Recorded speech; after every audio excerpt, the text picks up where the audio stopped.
윤석열 전 대통령이 울분을 터뜨렸다. 지금 재구속 이야기가 나오죠. 해볼 테면 해봐라. 그리고 아내는 진짜 아프다. 김건희 여사의 입원에 대해서 지금 좌파에서 여러 가지 조롱도 막 하고 있죠. 뭐 특혜다 이런 말들을 하고 있는데 거기에 대해서도 윤석열 전 대통령이 참모들에게 주변에 입을 열었습니다. 그 내용도 소개를 드리죠. 일단 지금 윤석열 전 대통령이 임명한 장관들이 국무회의를 구성을 하고 있죠.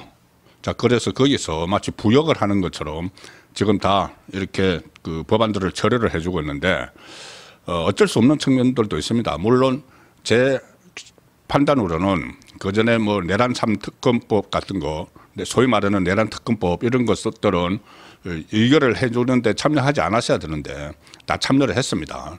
자, 그리고 또 다른 법안들도 참여를 하는데 가령 정말 민생 관련 법안은 다 해줘야 되지만은 그렇지 않은 법안 전 정권을 그러니까는 윤석열 정부를 겨냥을 하는 것까지 전부 다 국무위원들이 해주고 있죠.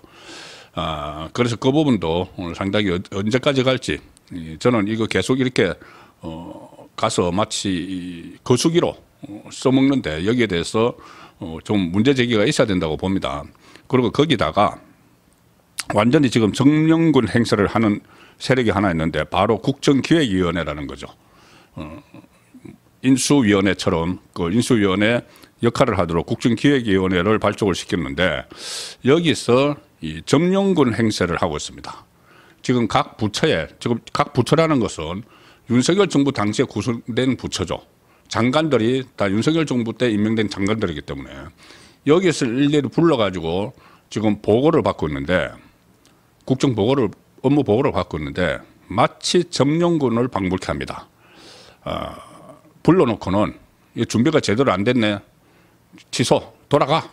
다시 준비해서 와. 이런 행태를 지금 보이고 있습니다. 이 정부 부처 업무 보고를 받은 뒤에 이 보고 내용이 매우 실망스럽다. 자, 전 부처의 업무 보고를 다시 받겠다. 감사원을 향해서는 지난 정권 호위대 역할을 했다. 반성해라. 이런 것이 지금 업무 보고장에서 나오고 있는 겁니다. 마치 완장을 찬 점령군처럼 지금 행태를 보이고 있는데 검찰청의 업무 보고를 받던 중에는 갑자기 오늘도 검찰청 업무 보고가 있었는데 갑자기 중단시켰습니다. 다시 해와. 다시 보고 자료 가져와. 그러면서 공약 분석도 안 되고 형식도 갖추지 못했다. 다시 보고해. 공약 분석. 이재명의 공약을 검찰청에서 분석을 해갖고 오라는 이야기죠. 그래서 보고를 하라는 이야기죠. 이재명의 공약, 검찰청 공약이 뭡니까? 검찰청 해체입니다. 검찰청 해체입니다. 문재인 때 수사권 완전 박탈인데 지금 이재명 때는 아예 검찰청 완전 해체입니다. 그런데 그거에 대해서 분석을 안 해왔다고 다시 오라. 이게 완전히 완장을 찬 거죠. 이 각 부처마다 이제 오늘 방송통신위원회도 그런 일이 있었고 이런 일이 계속 벌어지고 있는데 이 상황에서 어제 제가 설명드렸다시피 윤석열 전 대통령 옥죄기를 시작을 했죠. 재구속이 목적입니다. 거기로 가는 이제 징검다리를 삼은 것이 김용현 전 국방부 장관에 대한 재구속이죠. 재기소. 검찰에서 지금 구속을 해서 26일 날이면은 1차 구속 기간이 끝납니다. 김용현. 1차 그러니까 6개월 동안 1심 선고가 안 나오면은 석방을 해야 되죠. 석방을 해야 되는데 검찰이 그러니까 법원이 직권으로 보석을 결정을 했습니다. 그러니까 이 석방이 며칠 안 남았는데 그 자연스럽게 석방이 되는데 어떤 뭐 증거인멸 우려가 있다 뭐 이렇게 하면서 보석금 1억 원 그리고 외부 접견 금지 이 조건을 따라서 하니까는 김용현 전 장관이 그 보석 안 받겠다고 했죠. 안 받겠다. 그냥 26일 날 나가겠다고 했는데 이 조은석 특검이 다시 김용현 전 장관에 대해서 다른 혐의를 걸어서 기소를 하고 영장 구속 기간 연장을 신청을 했죠. 자, 김용현을 이렇게 붙드는 것은 바로 윤석열 전 대통령에게 가기 위한 징검다리로 삼겠다. 그래서 윤석열 전 대통령에 대해서 다시 뭐 체포영장을 신청을 하고 구속을 하겠다는 그 시도가 지금 벌어지고 있다는 거죠. 경찰에서도 윤석열 전 대통령에 대해서 뭐 체포영장 청구를 조은석 특검 쪽하고 협의하고 있다 이런 말까지 나옵니다. 완전히 재구속, 조기에 재구속한다 이것이 목적인데 일종의 뭐 이재명 정권의 지침이 있었겠죠. 조은석은 윤석열 전 대통령과 악연이 있는 사람입니다. 문재인 정부 때 검찰총장 자리를 놓고 경합을 했는데 윤석열 검찰총장이 됐죠. 그리고 문재인은 조은석, 그 경찰청장 경합에서 떨어진 조은석을 감사위원으로 시켰는데 그 임기가 윤석열 정부까지 넘어오면서 윤석열 정부에서 조은석은 윤석열 정부에서 임명된 그 감사원 그 간부들과 서로 뭐 충돌을 하는 그런 모습도 보였습니다. 그 사람을 악연 있는 윤석열 전 대통령 악연 있는 조은석을 콕 집어서 이재명이 소위 말하는 내란 특별검사에 앉힌 거죠. 그러니까 이게 다 준비기간, 그러니까 특검의 준비기간 20일 동안 있는데 그거 끝나기도 전에 임명장 받은 지 6일 만에 김용현에 대해서 1호 기소 그리고 그렇게 하고 윤석열 전 대통령을 겨냥을 해서 지금 구속을 시키라는 그 목적으로 서두르고 있는 겁니다. 빨리빨리 해서 어쨌든 윤석열 전 대통령의 신병을 다시 확보를 하고 나서 그다음에 대대적으로 이렇게 다 뒤지겠다는 이야기죠. 이것은 그 이재명 이 집권 초반에 본인의 지지층을 결집을 해서 가려는 그런 시도를 하느라고 취임 이틀째에 민주당 여당을 시켜서 이 특검법 3개를 통과를 시켰죠. 그 연장선상에서 이런 소위 말하는 내란 종식을 프레임으로 해서 이른바 그전에 문재인 때 적폐몰이를 한 것처럼 내란몰이를 해서 사실상 정치 보복을 하겠다는 건데 거기에 조은석 특검이 최전선에서 최일선에서 지금 또 부역을 하고 있는 그 상황입니다. 여기에 대해서 자 윤석열 전 대통령이 좀 울분을 토로하는 자 그런 상황이 있었던 것 같습니다. 언론 보도에 의해서 윤석열 전 대통령이 참모들에게 했던 이야기들이 지금 계속 나오고 있습니다. 일단 이 소위 말하는 3대 내란, 3대죠. 그 내란, 김건희 해병대원 특검 수사가 진행되고 있는 데 대해서 윤석열 전 대통령은 주변에 나는 떳떳하다 취지의 입장을 계속 밝히고 있다는 것이고 지금 3개의 특검 모두 윤석열 전 대통령을 꼭대기에 놓고 하는 거죠. 거기에 대해서 나는 뭐 떳떳하게 대응을 할 수 있다. 내가 특검을 받을 만큼 잘못한 것이 없다는 입장이라고 지금 언론 보도가 계속 나오고 있습니다. 조선일보 보도를 보면은 윤석열 전 대통령이 최근 주변 인사들에게 문제될 게 없다. 특검을 하더라도 그리고 특검은 수사해볼 테면 해보라.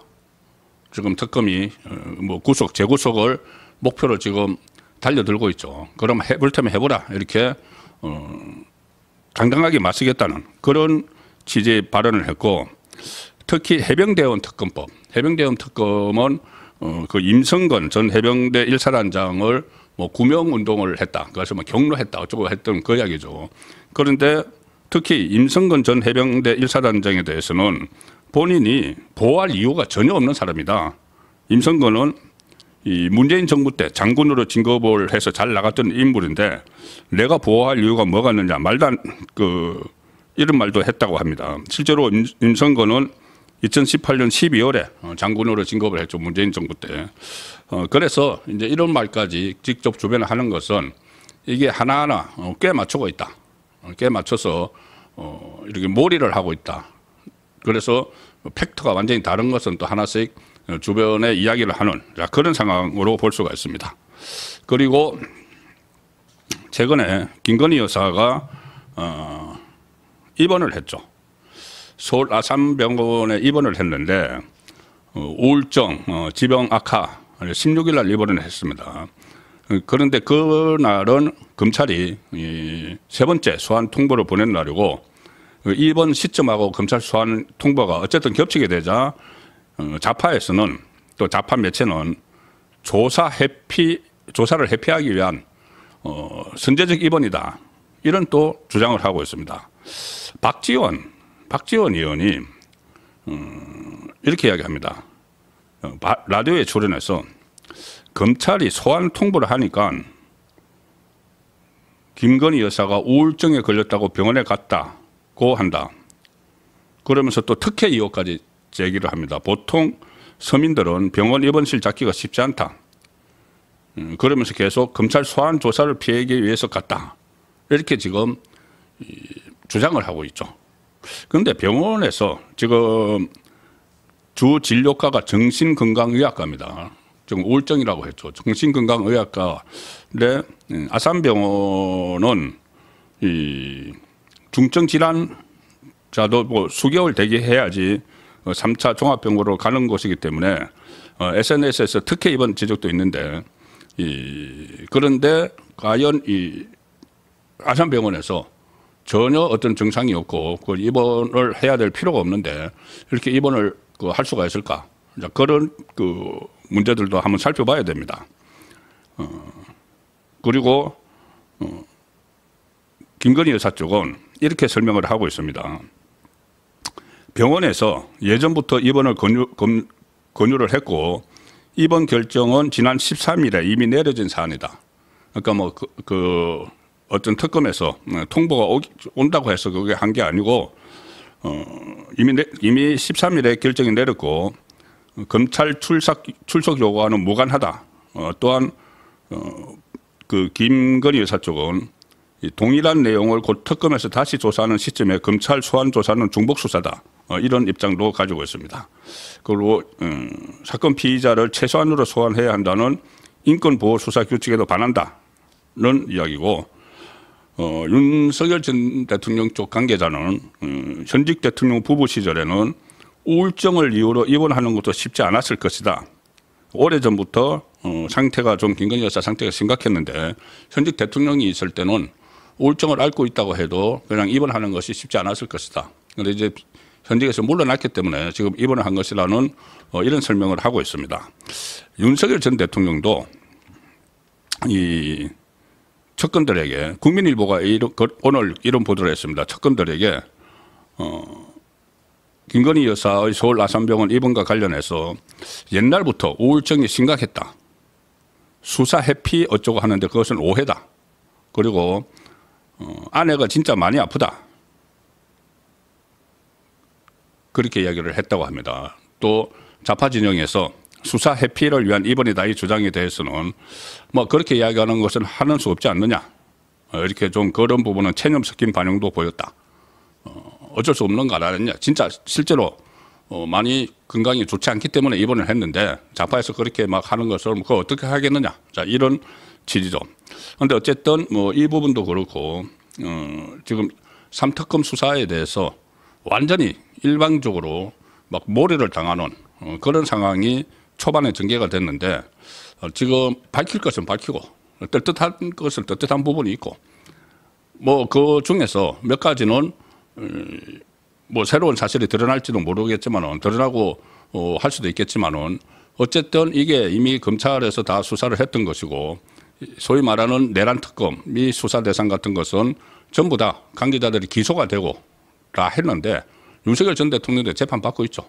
자, 그렇게 하는데 이것을 다시 정강석가처럼 취임 이틀 만에 이재명 정권 출범 이틀 만에 이것을 1호 법안으로 본회의에서 통과를 시키고 아주 재빠르게 또 윤석열 전 대통령과 악연이 있는 사람을 특검으로 임명하고 이런 부분에 대해서 그리고 그 구체적으로 조금 전에 임성근 사단장 이야기를 들었다시피 좀 팩트에 맞지 않는 일종의 올가매기식 여기에 대해서는 대응을 하겠다. 이런 그 메시지를 읽을 수가 있는 대목이었습니다.